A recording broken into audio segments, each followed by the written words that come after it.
আজ আমি করব চিংড়ি মাছের চপ। বাদামটা ভেজে নিয়েছি, কড়াই তেলের মধ্যে দিয়ে দিয়েছি পেঁয়াজ কুচি। পেঁয়াজটা একটু ভালো করে ভেজে নেব। পেঁয়াজগুলো দেখুন এরকম ভাজা হয়েছে, এর মধ্যে কতগুলো দিয়ে দেবো চিংড়ি মাছ।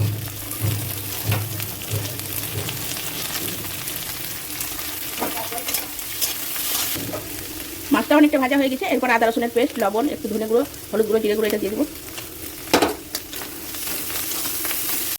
এটা গাজর আর বিট গ্রেট করা আছে।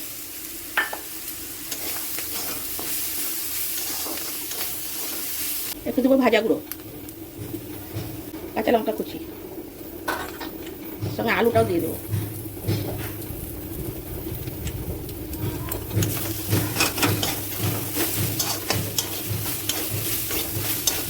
মেথি পাতা দিয়ে নামিয়ে নেব।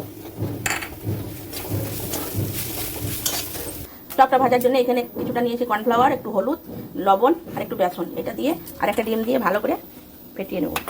ব্যাটারটা করে নেবো। তারপরে একটু শেপ দিয়ে নিয়েছি, আপনারা চ্যাপটা করে দিলেও হতো, কিন্তু আমি এরকমই করেছি। আর ব্যাটারটা এরকম এরকম করতে হবে, খুব পাতলাও করলে হবে না, খুব মোটা করারও দরকার নেই। এবার আমি এক এক করে এগুলো ভালো করে চুবিয়ে নিয়ে তেলে ছেড়ে দেবো।